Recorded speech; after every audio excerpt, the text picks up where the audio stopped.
The lion's share. Every year.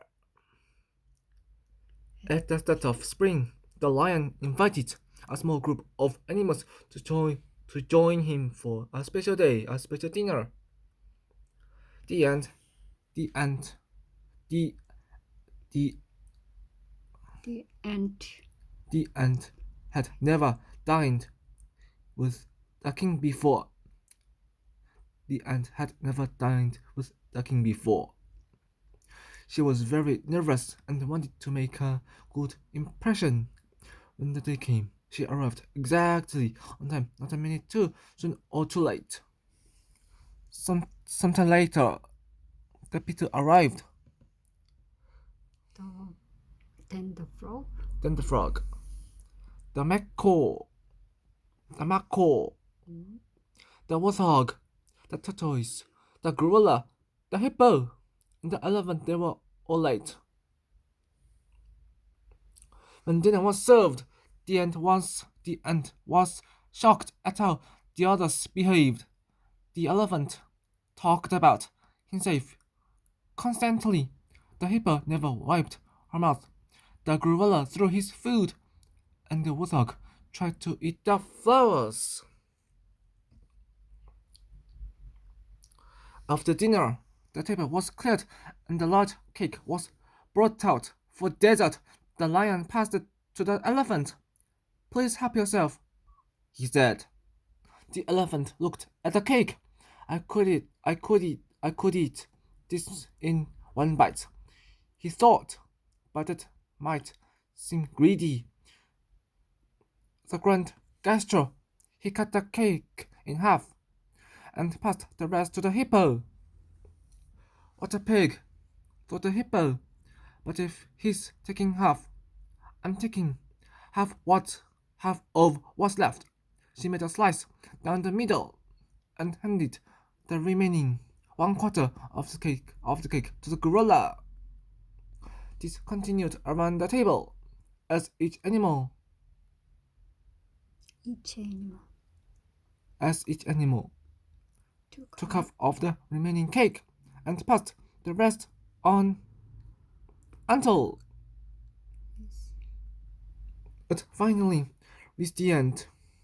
As she struggled to cut the tiny slice in two, it crumbled to pieces on her plate. All the animals turned to her.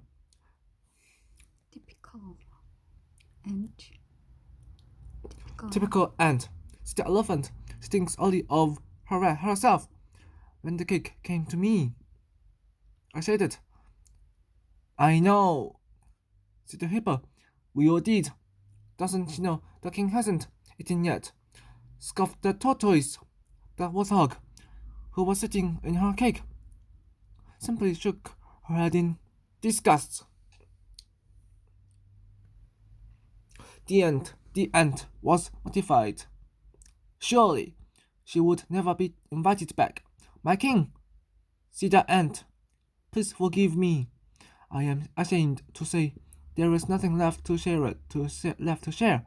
But if you will allow, it would be my honor, Honor. honor to bake a special strawberry sponge cake just for you tomorrow. It is my grandmother's recipe, and I think you will enjoy it. The king smiled. Thank you, he said. You are very generous. Who does she think she is? Thought the beetle. He scampered. He scam. He scam. He scampered over to the lion's plate. My king, to show my thanks, I would like to bake you two cakes tomorrow. Double chocolate fudge. Hey, king, the frog, I'm going to bake you for raspberry layer cakes tomorrow. That's twice as many. I can top that, announced the macaw. She'll bake the king twice as many carrot cakes. 8, and he should have them tomorrow, and he should have them tomorrow, and he should have them tomorrow. Then I'll bake twice as many mud cakes, snorted the warthog. How many is that? Exactly! 16, said the tortoise. Really? Said the warthog. That sounds like a lot. Maybe for you, said the tortoise, but I will happily bake twice that. 32. Apple walnut cakes will be ready by tomorrow afternoon. The girl looked at the tortoise. He didn't like the tortoise, and also, the girl had never baked anything ever before.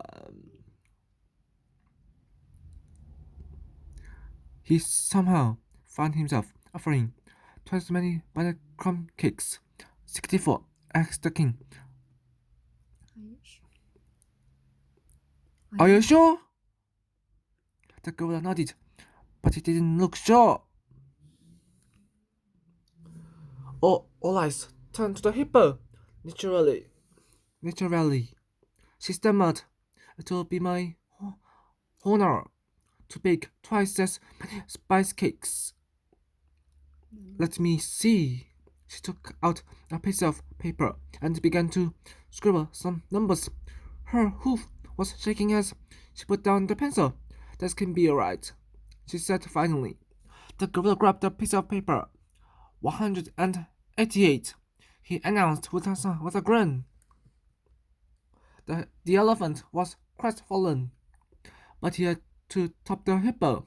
Elephants were twice as good as hippos. The deep breathe, he announced. And I, the great elephant, shall bake twice as many as the hippo. 246 peanut butter pound cakes. 256, corrected the tortoise. Oh, for goodness sake, curse the elephant. That night, the ant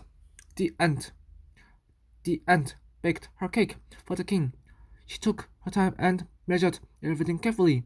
She spread the frosting as smoothly as she could, then decorated the top with sprinkles. It was a very fine cake. The next morning, she delivered it to the king.